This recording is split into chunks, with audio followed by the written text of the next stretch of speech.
Kia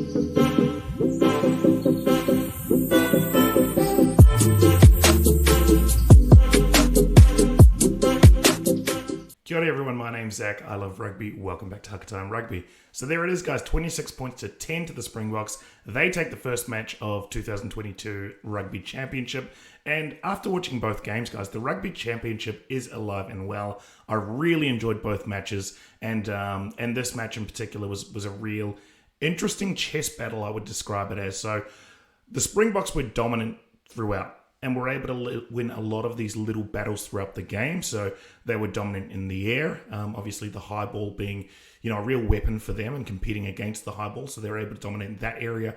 The scrum, although there were improvements late for the All Blacks, particularly toward the end of the second half and patches end of the first half and patches in the second half. I thought the All Blacks scrum was able to, regain some dominance, but the damage had already been done by that stage in that, a number of scrum penalties had been won, and therefore territory advantage and possession advantage was pressed from the platform set by the Springboks. The line out, another area that the Springboks were able to, use their strengths there. Again, I did think that the All Blacks were able to improve throughout the match, although largely leaving it too late with the final 10 minutes, the only real period that the All Blacks were able to fire some shots. The breakdown, and that was another real area of dominance for the Springboks. And when you look at all these little battles, it just sort of compounds into a real difficult position for the All Blacks to get back into the match. The breakdown, and in particular Malcolm Marx, who was my player of the match, I know it was his 50th match, and he did so with an expert performance. I mean, he was dominant, obviously involved at scrum time, involved at the breakdown, winning turnovers, and really just halting the All Blacks' momentum. And whether it was errors produced by the All Blacks attack, or whether it was ill discipline. There were a number of instances of ill discipline resulting in the All Blacks turning possession over, or whether it was the great work at the breakdown done by Malcolm Marx and others. The All Blacks were just really lacking and unable to get any kind of continuity. Another battle that the Springboks won, which I thought was really interesting, was their ability to both manage the game, and I talk about game management a lot on this channel. But to add to that, another way you can manage the game is by managing the clock. And they did so expertly. Obviously, the Springboks game is built around forward dominance, set piece dominance, and line defense, line speed in defense.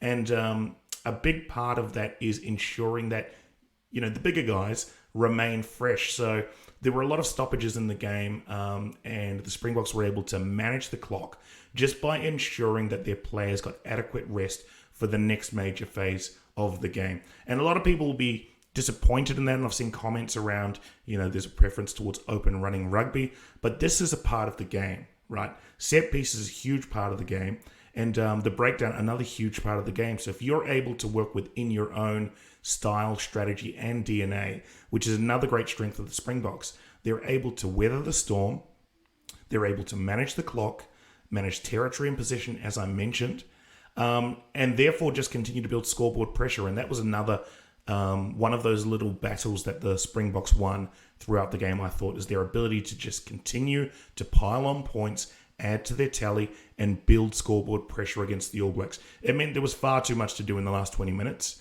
which seems to becoming a bit of a hallmark of the All Blacks game right now.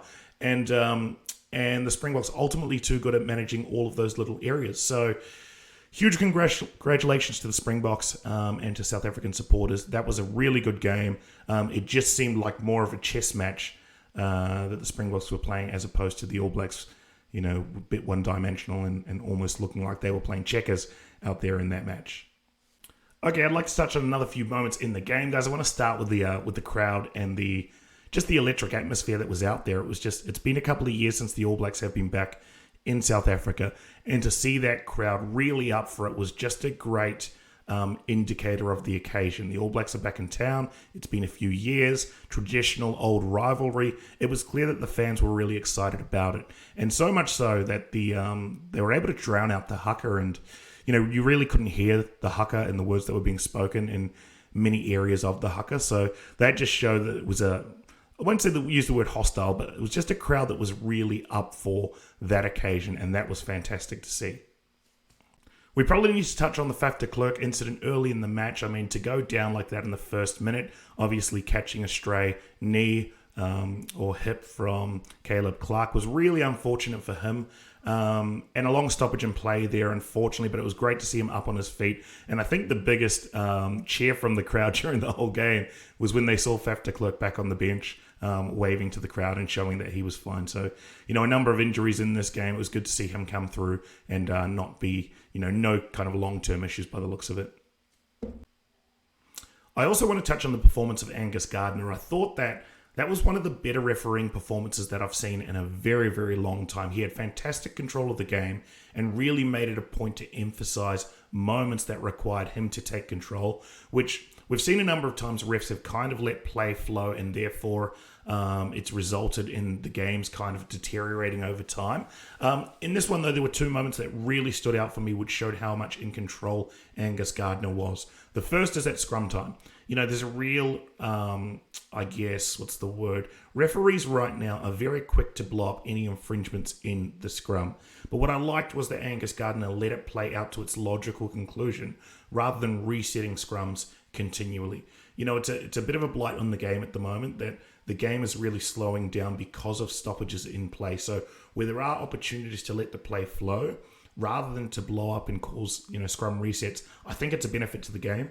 So to see him logically play out the scrums and allow the Springboks to build pressure, to show their dominance and to execute and receive the penalty, that is how scrums are meant to be officiated. So it was great to see there.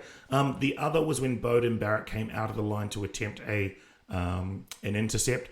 Too rarely right now that has been called a negative play, and therefore the player has received a yellow card for those types of plays. But it was great to see Angus Gardner let the game flow and use a bit of common sense. I mean, clearly Beauden Barrett was going for the intercept, and you can read into it as much as you like, but ultimately anyone watching that game could determine that that was the case and that was his motivation, therefore play on. As I say, I've seen too many incidents where that is called as a penalty, and therefore the player has to leave the field, reducing down to 14 men. The next incident we'll talk about, Curtly Arendse against Beauden Barrett, obviously take him out in the air, resulting in the red card. So, I mean, fair enough. That was a horrible incident to witness. Great to see Beauden Barrett up there at the end, but just really, really poor technique. I mean, he was having a fantastic game up until that point as well. I thought he was a real chance for man of the match honours. As I mentioned earlier, Malcolm Marks got my nod for man of the match. He was fantastic in his 50th game. But obviously overplayed his hand, a little bit too eager in going for that high ball, although he wasn't really going for the high ball. He was just really running in to make an impact and try and disrupt Beauden Barrett's ability to take the high ball. So just a really poor, unfortunate, and horrible, to watch incident. But as I mentioned, great to see that Beauden Barrett was okay there at the end.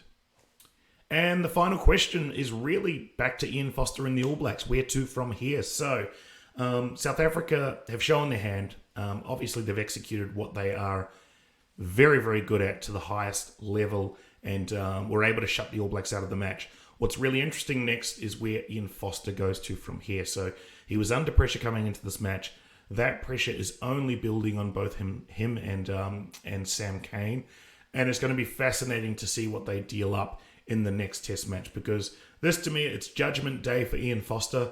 This is his last roll of the dice, in my opinion. I think a lot of Kiwi fans would agree with me, and let's see what he can bring to the table, because at the moment the All Blacks are really lacking continuity in attack. There was ill discipline, obviously due to frustration. So these things do compound on themselves. There were errors. There was just giving away penalties.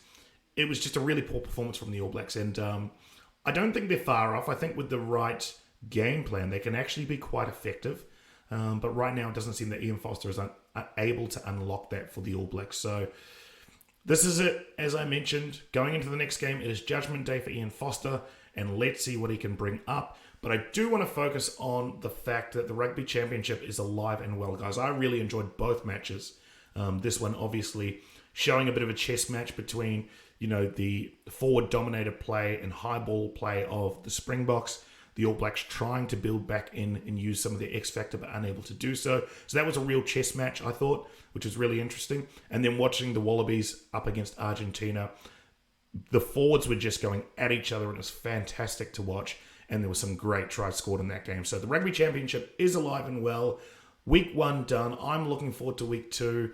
And if you guys are as well, stick with me on Hakatime Rugby. So hit like if you enjoyed this video. Subscribe to the channel because I'm covering the Rugby Championship in detail throughout the entire tournament. All right, guys. Talk soon.